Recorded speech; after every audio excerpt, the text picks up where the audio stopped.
when there are already many diets and programs out.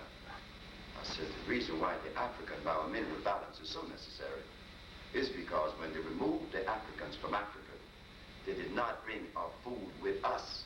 It's like taking a gorilla from Africa, man, and placing him in a zoo and feeding him carrots and lettuce. Gorillas don't eat carrots nor lettuce. He eats bamboo shoots and berries in the forests of Africa. All of a sudden, because you remove him from his home, put him in a zoo, you're going to feed him what is convenient. And this is the very food that we are eating, a convenient food. The one that is so accessible, the one that is so cheap, but the one that is so devastating that our brothers now are suffering impotence, I said. Our sisters, she suffers impotence too. Oh, don't think that just men suffer impotence. I know women in their 20s don't want to have no sex. Their reproductive organ is so jammed up, they don't even want to think of sex, can't even do it. Why? Because of the food that was removed from us? Yes. The African biomineral balance is necessary because the food that was consistent with us in Africa, we don't even know it now. None of you had know it, including me. What I did with the Usha Institute, what we have done, was to find the plants that contain the amount of electricity that would begin the regeneration of cells and give you energy. So we had to go to the tropics to find those herbs, because we came from where? We came from the temperate region or the tropics. We came from the tropics. We went to the tropics, go to the tropics all the time and get these herbs, high in alkali, give them to you. In 5 minutes, you're telling me how good you feel already. Sure. It wasn't that we were wise either doing that. It's just that we made a decision that was consistent cosmically. Don't deviate from the cosmic. The cosmic is God's creation. When you interfere with that, you interfere with your life, not the life of God. God don't care what you eat. You could eat and die. He still lives. But if you want to live, you have to be obedient to that particular cosmic arrangement. But we are not doing that. We're eating comfort, thinking it's good. We're eating carrot, thinking it's good. Peppermint. Oh, we drink peppermint tea. Sure, I like peppermint. It's very delicious. It's very good for you. Peppermint is very good for you. For what? I don't know. Because it's artificial. It would freeze your brain. But it says in the health food stores. So what do we do now? So how do you think they see me? I mean, I just came back from England from talking to some people. They were happy. Oh, they were happy to see me. In fact, we go into England to open a place. And we will be successful. Why? Because the herbs are the #1 agent of healing in England. Why? Because the Queen says so and she uses herbs. But in America, no. In America, the white man made sure you talking about herbs, you go to jail. And if you win the case in jail, you're going to label you as a voodoo man. Do you do voodoo? They ask me the question all the time.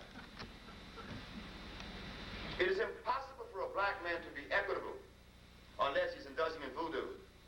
Not that he is cosmically sound, not scientific, because I'm not scientific. If I was scientific, I'd come with the chemicals. I'm not that. I'm natural. I'm the man that is sinless.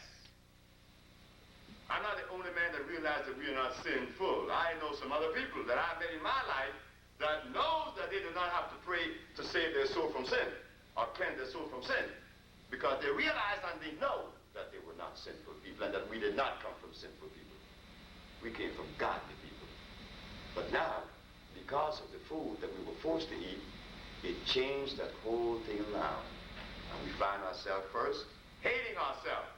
I don't like the way I look. I gotta change my cheek. I gotta change the color of my hair. I need this, I need that. So everything now began to change because the food that we were eating allowed these things to happen, come into our life. And we began to hate ourselves first, and then the neighbor, then the next one, and the next one, and the next one, and the next one. Because it is impossible for someone to love themselves and hate someone else, because there's no room for that. There could not be any room.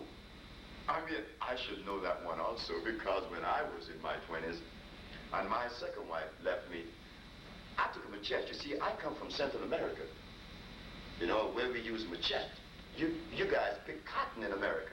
In Latin America, no, we pick bananas. We got a machete, baby. So I'm used to machete. So I'm going to kill my mother-in-law with a machete. Because I thought that she was responsible for my wife and I breaking up. And nobody could show me the difference. But I couldn't see any difference. Why? Because the meat was helping me to see the stuff. And oh my God, I suffered the greatest embarrassment of my life. Because 7 years later, I was healed. Because when Melvin left me, I decided to see the healer approximately a year later. And by the second year of my life, I was just as virile. I lost 89 pounds. And I was feeling good, and I was looking good, and I felt so healthy, I felt so good. So I sit quietly one day, and who came to my thoughts? Clara.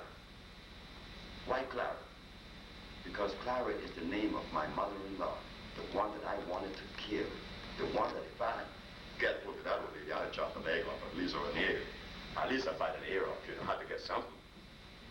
So after these 7 years had gone by, I thought about Clara. And then I thought about her birthday. And I bought a television. An Emerson television. I seen it. And I took to her. And she looked at me at the door. She said, "What's wrong with you?" I said, "Well, I don't know. Something happened." Then she looked at me. She said, "You lost weight." I said, "Yes." "Well, your wife is married." I said, "Well, that's fine. I'm glad that she's married. I hope that she's doing well." This man has changed here. "Are you all right?" I said, "Yes." "You look different." I said, "Well, I told the story about the men who came in Mexico." I said, "But to cut a long story short," I said, "Here's a television. I want you to have. I want you to have this. This is your birthday. I know it's your birthday today." And we both cried. Because, see, disease, how you doing some stupidity. Like living in a house with the same woman and not speak to her for 17 years. I know cases like that. Disease, that's that. It happened right in the West Indies. I paid a man to live in the same with his wife for 17 years, did not say a word to her. But as soon as his diabetes left and his penis started getting hard and his back wasn't hurting, he tells me, he said, "Hey, go knock on that window and tell that lady that I love her." I said, "Charles, you did not hire me to go and mediate between you and your wife. You hired me to heal your body." "Look, man, I want you to do me a favor. Go tell the woman I love her because she lived there. You know, he run the story down to me. But it was his disease, it wasn't the woman." He said, "I'll tell you what, I'll go with you." And we both go together. So I went together with Charles.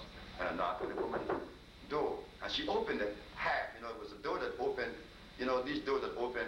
Dutch door. Yes, one half and other half. She opened the top half. She said, "Hi." But when she opened the top half, he was behind it. But she didn't know. So I'm standing there. She said, "Hi." I said, "Hi." But I've been going to the house for 6 months, dealing with this man. I've not seen this woman. I have not seen this woman. She says, "Oh, I know who you are." Like all women, they know everything, and which is a fact. That's not saying it facetiously. Woman knows everything. We may think you guys don't know, but that's a lie. I know different. Woman knows everything. So this woman said to me, "I know who you are. You're that healer that come from St. Croix." I said, "Yes, ma'am." "Well, I tell you what, Charles is doing good, and I know he's doing good because he's in the yard, he's watering the lawn, he's doing this, he's doing that, and he looks good." I said, "Man, Charles is standing right behind this window." "Oh, he has something to tell you." "Oh, yeah?" Like a woman, she came out and stood right in front of Charles. "Hi, Charles. Been 17 years you spoke to me, Charles. How come today?" I said, "Oh, God." I mean, that kind of punishment I don't want. I don't ever want a woman to talk to me like that. I mean, that's embarrassment. That's utter embarrassment. He said, he played with his fingers. And she's standing there, "Well." "Well, I just want to tell you that I love you." "Well, I know that. You were just sick, boy." Hey, she hugged him. I mean, this was the most beautiful thing that I've seen in my healing journey.